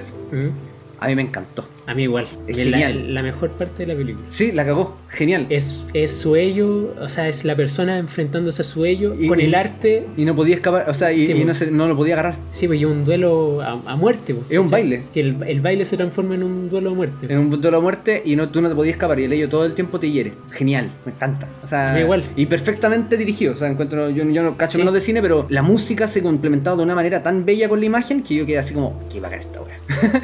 Dejemos el primer acto y esa escena y dejémoslo ahí. Sí, pues. Hermoso. Ahí queda una cuestión pero hermosa. Ahí se demuestra que el weón de verdad sabe dirigir, pues. Claro. Pero que para escribir tiene muy mal gusto. Sí, más que ser tonto, yo creo que... No, si no es tonto el weón. Yo creo que con todo lo que hablamos de Jung y de Sartre, quedó claro que el loco no es tonto. O sea, no, para hiciste una película de eso y más o menos bien ejecutada, algo cachai, de filosofía y de sociología. Entonces no eres una persona que viene de la chacra. No. Pero tiene mal gusto el weón. Son las decisiones que toma las que son como, pero ¿por qué hiciste esta cuestión? O sea, obvio.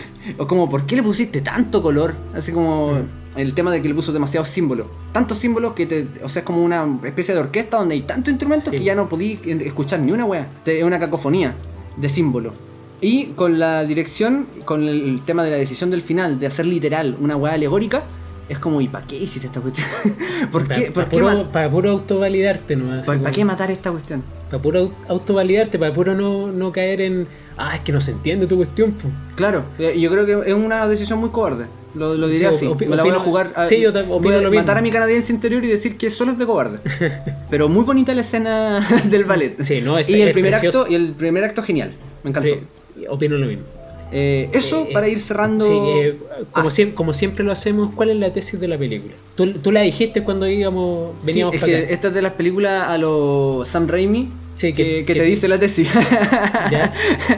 También no hablamos, ocupa Maki o Sitfield. Phil, todo el rato. Maki no se paseó por esta película. Sí, Sitfield y los 12 pasos del héroe. Como una mezcla extraña entre esos dos. Sí, o sea, todas las estructuras son combinables, pero más bizarro te va a salir mientras más combiní. Sí, pues. Y esta es bien bizarra. Sí, pues, Esta, por de hecho, eso yo opino que es los 12 pasos del héroe, que ya lo tratamos en un podcast que lo van a escuchar más adelante, y Phil, que eso sí lo hablamos en el de Capitana Marvel. Sí, eso ya lo está pasado. Claro, o sea, igual vamos a volver a hablar de Phil cuando una cuestión sea más pertinente, porque aquí es como por decir cuál es, digamos, más que porque es muy relevante para la historia, porque hay algunas donde va a ser más relevante, yo creo que lo vamos a comentar más en profundidad. Y la tesis es una frase de Sartre: el infierno no es otro lugar, es aquí, somos nosotros. El título de la película, básicamente. Sí. En la película la parafrasean y dicen, ¿quiénes son ustedes? Somos norteamericanos. Y la niña después dice, ellos son como nosotros, son nosotros. ¿Cachai? Entonces es básicamente decirte la frase de Sartre en la que hace rato cachamos que la cuestión se está basando. Y la frase de Sartre, cabe decir, está fuera de contexto igual. Toda la cita hay que entenderla igual como en la página del libro, como la típica que solo sé que nada sé, hoy qué humilde Sócrates. Y Sócrates era el weón más egocéntrico y más parado de raja que había, o sea, esa weá era una falsa modestia absoluta. Y no sé, pues pienso luego existo, típicos casos como que en verdad es como, oh, el weón que pensaba. No, weón. Luego, en términos lógicos de filosofía lógica aristotélica, es un conector que quiere decir este término, entonces este otro término. Y la frase completa dice, yo no sé si soy una persona, pero sé que soy una cosa que piensa. Y si soy una cosa que piensa, entonces sí existo, independiente que no sea una persona. Entonces, como pienso, entonces existo. Esa es la frase, ¿cachai? Pero la gente dice, pienso, luego existo, como, oh, el weón que pensaba harto, que era importante para él pensar. Como lo mismo puede pasar con Sartre. Más allá de que en la película se toma esa frase literal, no quiero que la gente se haga una mala imagen de Sartre, que es un buen filósofo, ¿cachai? Entonces por eso digo esta aclaración. Claro, pues, infierno no es otro lugar, es aquí, somos nosotros. Es lo que es la base de la película y la premisa. Y tiene sentido que al principio de la película, en el primer acto, haya un letrero que diga Jeremías 11:11, el versículo... Nunca dijimos lo que significaba sí, Jeremías pero 11:11. Aquí lo voy a leer, lo estoy leyendo textual, ¿eh? Así dice el Señor, he aquí, traigo sobre ellos una calamidad de una que no podrán escapar. Aunque clamen a mí, no los escucharé. Los otros, ellos, mencionan a Dios. Sí, po. Dice que ella se contactó con Dios, de hecho en una parte dice que se contactó con él y ella dice que no lo escuchó y que tuvo que tomarse ella la atribución de salir. Claro, pero me parece ahí donde vuelve a caer en eso que dijimos de que la película en el fondo es nociva, ¿cachai? Sí, que más allá de dar una solución al caos social, es como estamos condenados porque somos así, por lo mismo nos vamos a morir. Y no es así. O sea, históricamente tenemos jurisprudencia de que no es así. Pero más allá de que sea verdad o no y que esto se pueda prestar para debate o no, es súper calamitosa la película. Es tal cual Jeremías 11:11. Y a mí me parece muy flight, debo decir, poner un letrero en tu película. Pues, bueno, es como... Sí, pues. Y si quieren entender la película, váyanse a leer este inciso. No, güey. No, de hecho lo tuvimos que buscar, pues yo fue una de las... Sí, pues si en la película no te lo dicen, pues bueno. Es como tarea para la casa. Sí, no, pues, qué No, wea. no, pues qué weá. Y eso también atribuye que... ¿Qué te pasa, weón? Cuando salimos de la película tú dijiste que esta película era muy gringa, muy palo gringo. Sí. Y tiene todo el sentido de que esté, o sea... Capaz que ellos se sabían la sí, cita, ¿cachai? Alguna gente además que sí. Porque buscamos también qué porcentaje de Estados Unidos es protestante. Que eran 150 millones de personas, todos los cristianos. Y ¿Qué el porcentaje? 20% de toda la población del mundo, protestante mundial vivía en Estados Unidos. Y también la congregación más grande de protestantes del mundo estaba en el sur de Estados Unidos, que es más o menos un contexto bien relevante para Get Out. Sí, po. Y entonces a lo mejor mucha gente sí cachaba la cita, tú no tenés por qué cachar la cita. Y es como, ¿por qué me pusiste una cita sin la cita? Que claro, por eso a los gringos les debe hacer mucho sentido y por eso están rayando con esta película. ¿Ah, sí? ¿Están rayando? Sí, pues. No al nivel de Get Out, pero por ejemplo en Rotten Tomatoes ya tiene como 95, 100, no sé. Claro, pero igual tiene que ver con lo que comentamos antes, porque es como una cosa muy de su tiempo, muy contingente. Entonces, independiente que no solucione el tema, con que lo hable ya es suficiente, ¿cachai? Ya hable de un tema que es controversial para el momento actual, donde ocurre socialmente, ya se puede volver hit, ¿cachai? Tiene la posibilidad, digamos, no es que hace una cuestión así y se vuelve hit al tiro, no, deben haber cientos de miles que ni cachamos. Pero si tú la haces bien y no sé por qué motivo ganamos notoriedad, con que la trate ya va a ser aclamada. Pero si lo soluciona es cuando realmente tú hiciste la pega de escritor. No tenéis que solo hablar las cuestiones, como no sé, iniciar una conversación y no terminarla, básicamente. Y no se trata de que con tu historia vaya a salvar el mundo, sino que se trata de poner el problema sobre la mesa, pero también propone una solución. Sí, pues eso mismo. Tú estás hablando de la cuestión para ponerla sobre la mesa y proponiendo tú una solución o una manera de llevarlo, siquiera, ¿cachai? Pero eso... no hundámonos en la desesperación, que es lo que hace As. Claro, porque lo que hace Pil es tirar la piedra y esconder la mano. Eso mismo. Poner el tema sobre la mesa, ya me voy, chiquillo, me lavo las manos. Me lavo las manos y bueno, es que estamos en Estados Unidos, ¿cachai? Claro, no, en ese sentido es flight hacer eso. No, muy mal ahí. Y eso, sí. Sí, no, sí, ya, yo creo que están agotados los temas, ya leímos como Caja, Jung, a Sartre y... Conclusiones finales. Y es bastante densito, yo creo que ya está agotado ya. No es para hablar más la película tampoco. Podemos hablar estos mismos temas con otra película que los toque y a lo mejor que los trate mejor. Sí, pues. Conclusiones. Antes de las conclusiones yo quería decir de que hay películas que son hechas para su contexto, como esta con Estados Unidos. Por ejemplo, o la de Charlottesville que comentaste en delante. Sí, por ejemplo acá en Chile pegan mucho las películas de exorcismo. Ya lo habíamos comentado, o sea, nosotros dos en offline, lo habíamos comentado que las películas de exorcismo aquí en Chile, aunque sea la más tuja, las que salen en DVD, en VOD en Estados Unidos, que no llegarían jamás al cine en Estados Unidos. Llegan acá al cine y se llenan. Y es porque mucha de la población chilena es evangélica y le tienen miedo al ello. Y que te... que justo hoy día hablamos de eso. Y que esa parte te domine, ¿cachai? Claro, y eso son básicamente una de las figuras principales del símbolo de los demonios, que es que te domine tu ello. Entonces, conclusiones finales de As. No, nada, me parece una película buena, pero pierde por sí misma, como que se gana sola el partido. Es un buen equipo de fútbol que se hace puros goles sola. Como, ¿por qué? No entiendo. Entonces, a pesar de que es buena, no es de mis favoritas ni de por lejos, ni la recomendaría como una gran película. Yo siento que es como una especie de Mother, con otro tema, por supuesto, y más mala. Diluida en agua. Diluida en más agua. Es un jugo rico, pero como en 100 litros de agua, que es una analogía que ocupamos bastante. Yo opino que es una buena película. Es mejor que Get Out. Es más elegante que Get Out. Este one del Jordan Peele ocupa hartos chistes en sus películas. En esta particularmente estaban ocupados de una manera más elegante. No son tan chabacanos ni a cada rato como en Get Out. Como en Get Out. Que es como un anti-Nolan. Porque Nolan es como todo tan serio, que tiene que ser como todo así. Sí. Que los chistes se sienten como fuera de lugar. Y que es como, loco, si estás haciendo una cuestión seria, hazla seria, ¿cachai? Y igual es como mega pretencioso. Pero este loco es como anti-Nolan. Es todo tan chistoso que como que cuando va un poquitito seria, chiste. Un poquito seria, chiste. Un poquito seria, chiste. Le tiene miedo a la serie. Es como un Tourette que tiene. Es como necesito tirar un chiste ahora, porque si no, la gente va a pensar que estoy muy en serio. Como, loco, tranquilo, hace tu película. Si estoy haciendo una cuestión en serio, tú querías hacerla, ¿cachai? Hazla así. Como, tranquilo. Y si bien es mejor que Get Out, para mí no significa mucho tampoco. No, tampoco la tenéis también ponderada como para que sea como gran logro ser mejor que Get Out. Para mí que Get Out se ganar un Oscar es totalmente un acto político de los Oscars. Claro. O sea, como decir, tranquilos chiquillos del mundo, si nosotros no estamos anti-Trump. Claro. Esa fue la declaración de los premios Oscar de ese año. Nada, o sea, dentro de todo me parece una buena película, pero que para mí me dejó totalmente frío, la encontré totalmente estéril. Y se pega ese autogol al final.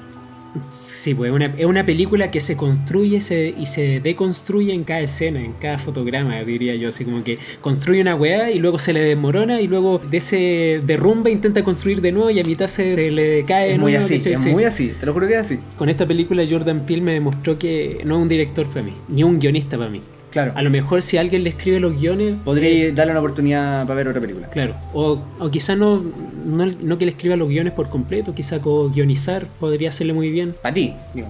Claro, para mí... Hay gente que raya con pis. Sí, bajo mi percepción. No sé, si les gustó Get Out, les recomiendo que la vayan a ver. Probablemente les guste. No es una película para mí, claramente. Ahora, si les encantó Get Out, les va a encantar más. Sí, porque de verdad está mucho mejor trabajada. Está más refinada. Es como un estilo en proceso y en está refinado. Sí, a lo mejor quizá en 2 películas más este weón realmente llega a su máxima expresividad. Claro, porque hay una curva de crecimiento positiva. Onda, Sí.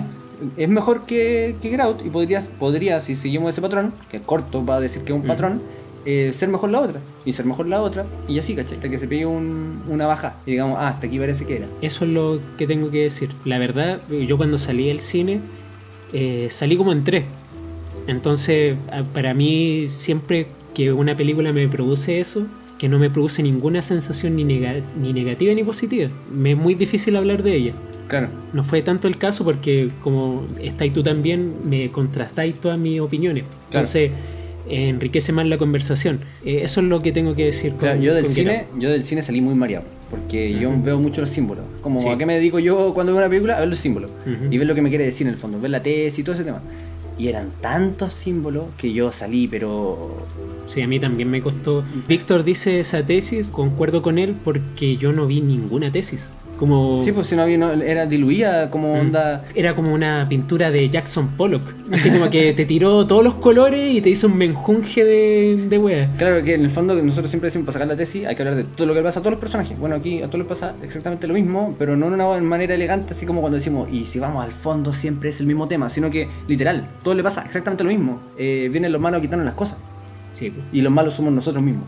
Es como, ya tu tesis es como, mejor me la decís, po. Si me la vaya a poner así, mejor dímela, no me hagáis una película, pues, ¿cachai? También, o sea, en términos de guión, personajes no crecen nada, no cambian nada, salen como llegaron. No es como que el personaje principal se enfrenta a su ello y cambia, pues, ¿cachai? No, porque es como- resulta que ella siempre fue el ello. Sí, pues. Cuando te pitió todo, si no se Sí, esa cuestión pues, mata no, la película es entera. terrible. Bueno, eso es lo único que tengo que decir. No, tengo- No, sí, ya me parece que ya le Sí. echamos bastantes palas de tierra a la película como para dejarlo hasta acá. no es que la haya odiado, ¿cachai? Me gustó tan poco que en síntesis no me gustó, pues, ¿cachai? Yo creo que una de esas No puedo decir películas- que me gustó. De esas películas que la gente, porque mucha gente no la va a entender, porque tiene tantos símbolos que te marea a propósito, que mucha gente va a decir que es buena porque lo murió. Y no es que la entendáis porque sea muy profunda, sino que porque está muy dispersa. Mal ejecutada, sí, mal ejecutado el tema de los símbolos. Eso, yo creo que dejémoslo hasta acá. Dejémoslo hasta acá. Nos vemos en una próxima ocasión, chiquillos. Por ahora, recuerden que todavía solo está el canal de YouTube, pero pronto va a estar en otras plataformas donde Sí, escuchen podcast. esperemos. Estamos trabajando para usted. Suscríbase tanto al canal de YouTube como a... Compártalo con sus amigos, por favor. Sí, por favor, si les gusta, en cuenta que estamos hablando de tontera y le parece contingente, atingente, compártalo. Y, por supuesto, síganos en Instagram como orreboaperros. Sí, todo junto. Todo junto. Y eso, chiquillos, nos vemos en una próxima ocasión. Esperemos que muy pronto hablando de otra película que valga la pena comentar, digo. Nos vemos en una nueva ocasión. Au revoir, perros. Orboa Perros.